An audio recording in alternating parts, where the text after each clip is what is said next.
Big shiny robots, hot babes, and Bayhem are back in this new Transformers movie, once again directed by Michael Bay. Of course. Now, if you've seen one Transformers movie, you've kind of seen them all. Somewhat, yeah. Yeah. The story with Transformers is exactly the same. In this movie, the Decepticons and the Autobots are after another weapon of some kind. Like the other MacGuffin. movies. Another MacGuffin. They're after... The latest MacGuffin. The movie picks up after Transformers 4, where we follow Marky Mark Wahlberg. The Earth has kind of now decided to destroy all forms of Transformers, Autobots and Decepticons. Yeah. The film starts off back in old medieval England, following King Arthur, his knights, and Merlin. And Merlin strikes a deal with one of the last knight Transformers to strike a deal to kind of protect the people, to stop this war from happening. Yeah. The Transformer gives Merlin this weapon to stop it, and that's the weapon that we kind of follow through the rest of the movie. Yeah. Yeah. That was actually my favourite scene in the movie, that first opening scene, because it's nothing like what we've seen in the other Transformers movies. It's a bit kind of exposition heavy in the far as just setting up, you know, this lore, this history about what Transformers. Now, the thing with them doing this is that it kind of buggers their initial lore up that they set up in the first movie, because they set up in the first movie that Transformers came to this planet via the asteroids and stuff. Yeah. They weren't here already. Yeah. And every movie ever since has been like... It's changed it. They've been in the ground the whole time. Yeah. War of the Worlds. Yeah. Kind of thing. Which is a bit of a shame, but it's just, you know, like, hey, what can we make new? And I think it's really cool that they decided to jump into the mythology. It felt to me more King Arthur than the movie King Arthur. I'm gonna kill him. The film was still quite long. Well, it felt long. Yeah. Every Transformers movie feels like you could lose about 45 minutes to an hour of And it would actually improve the movie. Yeah, I think it would. Now, as far as how this movie rates above the other Transformers movie, I don't super like to relate to kind of movies in the sequel, but It is a franchise. It is a franchise, but I did enjoy this more than the fourth one. I thought the fourth one was just super bloated, super just action heavy with no emotional weight to it. This one was a slight improvement. It's not great. It's still a movie.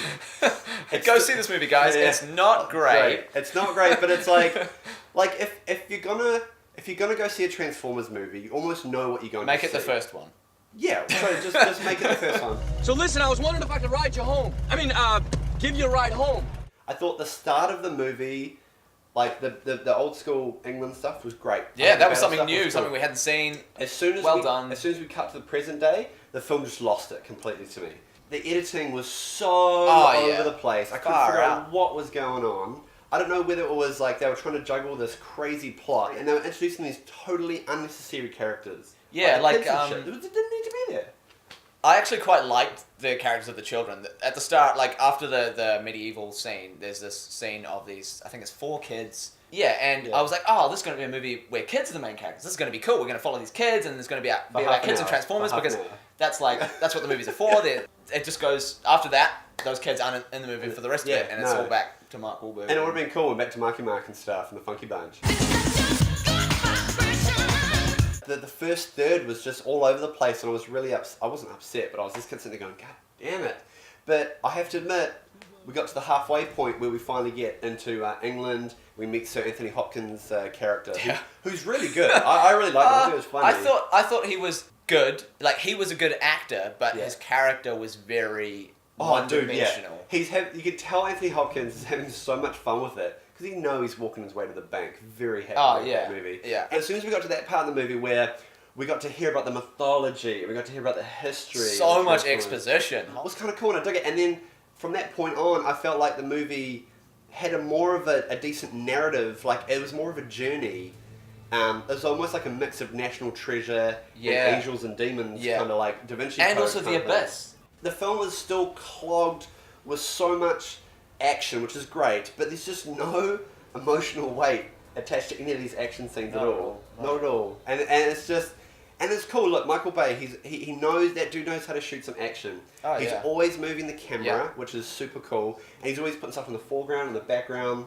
In this movie as well, what I think they've done is they've done a lot of shots now where it's a wide shot of a Transformer and a human in the same shot, which showed scale. Yeah. And that was cool. The other movies, it was very much like close up.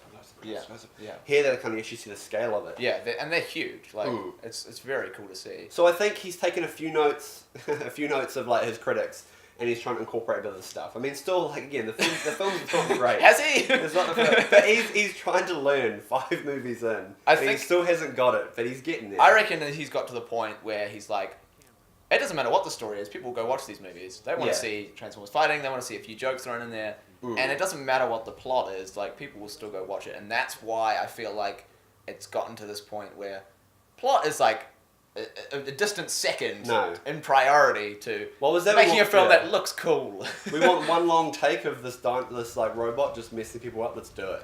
Like with every Michael Bay movie, there's always some cringy ass comedy in this film. Some of it hits, some of it does not hit at all.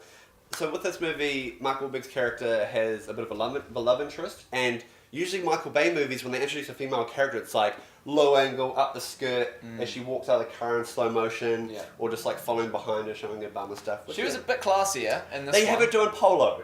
Yeah. They introduced her playing polo, which is kind of a cool change. But then Michael Bay, he's an amazing human because he just flips that again when, like, later on she wears this really scantily ad dress, really tight dress, and then Mark Wahlberg calls her a stripper and shit, and it's just like, great, good job, Michael, mate. You just did it. I got to the end of the movie, and it's this typical thing where Optimus Prime is like, I am Optimus Prime, and it's like about 5 times. I've heard this so many times, not just in this movie, but in every other movie. Transformers. I am Optimus Prime. I am Optimus Prime. I am Optimus Prime. You know you're Optimus Prime, dude. Yeah, overall, I did have fun. I do have fun with Michael Bay movies. I'm such a sucker. Like, I enjoy his spectacle that he gives us. He loves giving us action and spectacle, even when we don't want it. Even though we don't want it, and there's not enough emotional backing to the action, which is what makes action great. He just can't stop. He just can't stop. Bay him. Awesome barbecue, awesome pull. It's still dumb. The plot can be really crazy and hard to make sense. Oh yeah. Don't even try and make sense, but just watch it. You know? If you want to see Transformers hit each other, then watch it. Anthony Hopkins is having a great time. He's having a blast on screen. Technically, the movie looks amazing. Like, some great, like, again, the visual effects, like just the way he shoots and how they incorporates visual effects. Great mix of kind of the practical explosions and stuff. He's really good at that kind of thing. Good stunt work, good military teams and stuff. But again, you've seen one Transformers, you've seen them all, and if you don't like Transformers, you're not gonna like this movie. Yeah. But if you do like Transformers and you're a bit of a fan, you're probably gonna like this movie. You may not love it, but you still have a good time. So I'm gonna walk away on a 6 out of 10. I had a good time. 6 out of 10. That's surprisingly high, Tom. Well, yeah, I liked it. I liked it probably just as much as Pirates, and that's what I gave Pirates. Okay, fair enough. And again, I'm a sucker for Michael Bay. Just give me some explosions. Bingo.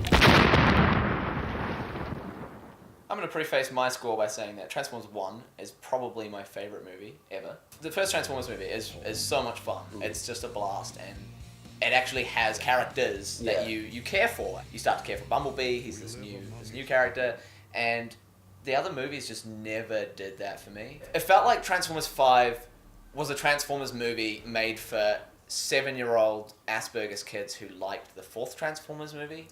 But whereas Transformers 1, Asperger's kids who liked the 4th movie. That's super specific. That's what it felt like to me watching it. So Transformers 1 is like a 10 out of 10 movie for me, but this one 10 out of 10 for Transformers. Yeah, Transformers 1. But even I wouldn't rate that 10 out of 10. But this movie, Transformers 5, The Last Night, I'm gonna have to give it a 4 out of 10. 4 out of 10. I was this is not a good movie.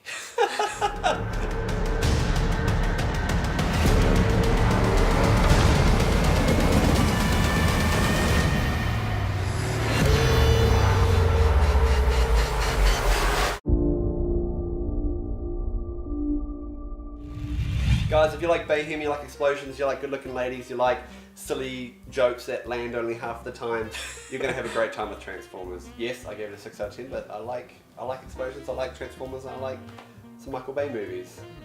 Shoot me. Please don't shoot me though. I'd like to live a bit longer. Thank you so much for watching, guys, and thank you, Adam, for joining us. Absolutely had a great time. Yeah. And please... I had more fun doing the review than watching it. Oh, right. Oh, cool. Yeah. Please like and subscribe, guys.